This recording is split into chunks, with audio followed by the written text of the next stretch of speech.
Hey guys, welcome back to another episode of an Aussie Fummy in Philippines. Well, we went shopping yesterday and bought some pork belly. Tired of all that bloody shit bacon, and the bacon we buy is so thin it's like toilet paper, and you're paying about 250 pesos for a pack of 200 grams. So I said to Chick, we haven't got our own pig, but let's get a big piece of belly and let's get some done. So let's see how we're going on this one. Okay, so pork belly. Like in the Western world, pork belly is a cheap cut of meat, but here it's the expensive cut of meat, pork belly. Believe it or not, it is the most expensive cut of pork. Yet the Western countries, look at that, it is so cheap. Even Ramsey will say, this is what you do with this. It's a cheap cut of meat. Oh, so this is what I got. Look, look at this. Well, look at that, would you? Hey, what they do here is they cut the bones off. Shame, but I buy them and actually use them for stewing, for soups. Look at that, would you? Isn't that beautiful? Suck my. Right. So what did it cost us? Right, $4.10 a kilo. $4.10 a kilo for this one. This was just under 4.2 kilos, which cost us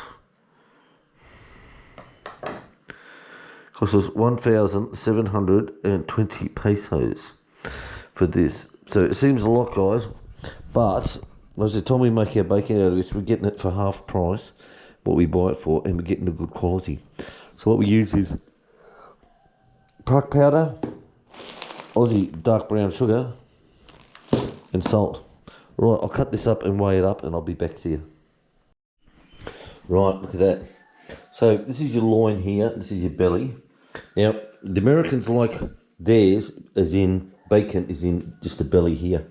That's all it'll be, is this piece. But we call that shit bacon. This is what we like in Australia, it's this stuff here. So our bacon cuts in Australia go from here to here. If you get long ones, it may go to there, but that's roughly your bacon in there. You can get ones like this called eye bacon. I think the Canadians and the British have got a different name for it. But anyway, this is what I'm going to do, is I'm going to cut this one right through here. There you go, look at that.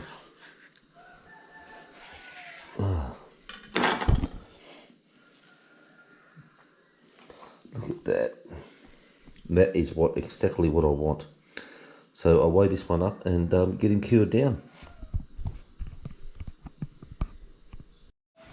Right, so what I did, I made up a cure. So it's your pork belly size, and this goes from 1 gram to 5 kilos. So it's your 2% salt, 0.24% of cure, and 1.5% of brown sugar. That's of the weight. So these ones here are 1.4, and there's one at 1.2. So 1.4 is quite easy. Is 28 grams of salt, 3.5 grams of cure, and 21 grams of brown sugar. That's how easy it is. So if you want one of these sheets, I can email them to you. It's all on an Excel sheet, which is quite easy. So let's make that. Okay, so this is our brown sugar, our salt, and our prac all mixed together. Doesn't look much, guys, seriously. But you weigh it out, and it's got to be right. So, skin up. Don't worry about doing the skin. You can de-skin it if you want, and do it that way. But I like to have the skin on to make that nice little bit of crispy when you do your underneath the griller. Nice high heat. Right, so give it a rub in like so. Use plastic containers, guys. Don't use steel, because the salt will start breaking down and you'll start getting all that rusty shit up everywhere. Look at that.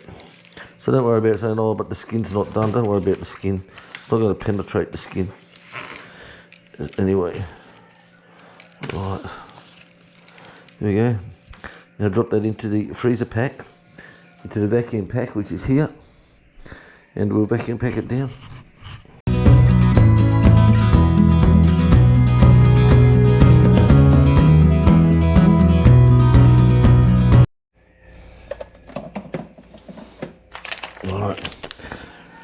So here we have it. So it goes into the bag. Now, when I vacuum pack it down, I don't suck everything out of it. So I'm really just sealing it. So I'll suck some of the air out of it, and then I'll seal it, and then I'll give it a double seal as well, so it doesn't leak out.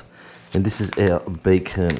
Now, the secret is, when you put it in your fridge, try and get it into a bit of shape first.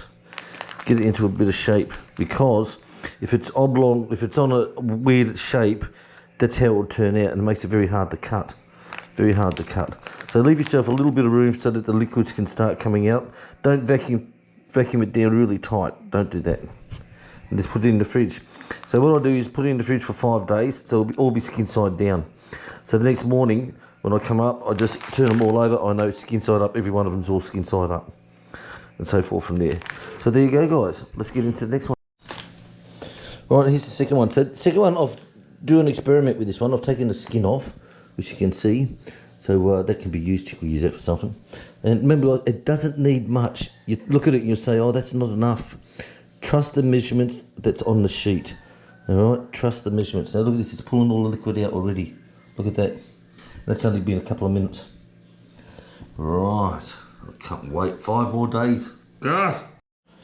Right, done. So what I've done with this one was the same. I've vacuum packed him down, but I've held him into shape while it vacuum packs down. I've left that little bit of room inside so that the monkey cum juices can come out through there. And we've got plenty of room. Don't vacuum pack it down where it's totally dead. You know, like you see those, here you go, he's got something I can show you now. Let's go and have a look in here. Right. Like the steaks, okay? Don't vacuum pack them down like this, for God's sake. Don't do it. Don't do it. You need room for that liquid to be all absorbed out through it all. And that's what it's all about. And when you look at this, I said, it's not much. You know, like, you look at it, what did we say it was? 26 grams of salt. 26 grams of salt. 21 grams of brown sugar. And 3.5 grams of this. That's like less than a teaspoon. Now, this lasts for years and years and years and years, this stuff. Buy it online. It's quite easy to get. All right, that's another one down. Right, so like I said, it doesn't look much, but trust me, guys, stick to the measurements. Right, so this is the belly part here. This is where the tipple nipples are here. This one here. Now, one thing I don't do is I don't square it off. I don't square it up at all, because when it goes through for that 5 days, it's going to turn out all different shapes and to come out really weird looking. So don't bother squaring it off. You can do that later when you're going to put it through your slicing machine, or if you're going to cut it by hand with your knife. So this is a nice big one. I've got a large deck on my slicer, so I know what size I can go up to on this. Oh. And like I said, guys, 5 days time, this would be the most delicious bacon. So what you can do then, you just wash it down, put it back in the fridge or the freezer to harden up, and then you can slice it. Some put it in the oven, and I'll actually bring it up to a certain temperature. I forgot what it is now, I'll have to look it up. And that's quite nice, we've done that before. Some will smoke it. We used to do that all the time, we're smoking it. But we found just doing this alone, with this recipe, was absolutely perfect. We didn't need to smoke it, we didn't need to oven cook it, we didn't need to do anything. So that's it, guys, look at that. That's how easy it is. And in 5 days' time, that will be the most gorgeous piece of bacon you could imagine. In 5 days' time. Right, not a sealer bag. I don't know why more people are not making bacon, especially in the Western countries. Like, you buy bacon so cheap, guys, like, as in, not bacon, you buy pork belly so cheap. You know, it's so cheap, it's like amazing. It's absolutely amazing. And if you can follow the instructions like I've given you here, email me and I'll send you the spreadsheet. And look, that's it. Just turn it, and every 5 days you have the best bacon ever. You want to try it, guys. So there we have it, guys. I said vacuum packed down, not fully vacuum sucked down. I don't want that at all. So I'll keep all these skin side down. Skin side down. So this is Friday. So it'll be Saturday, Sunday, Monday, Tuesday, Wednesday. So next Thursday I'll be slicing it up. So there you go. So this will go into the refrigerator. Like with these ones here, look. And they can sit on top of each other. Doesn't matter. Doesn't matter what happens with it. And I'll just rotate it every day. And then you have bacon, guys. Making bacon.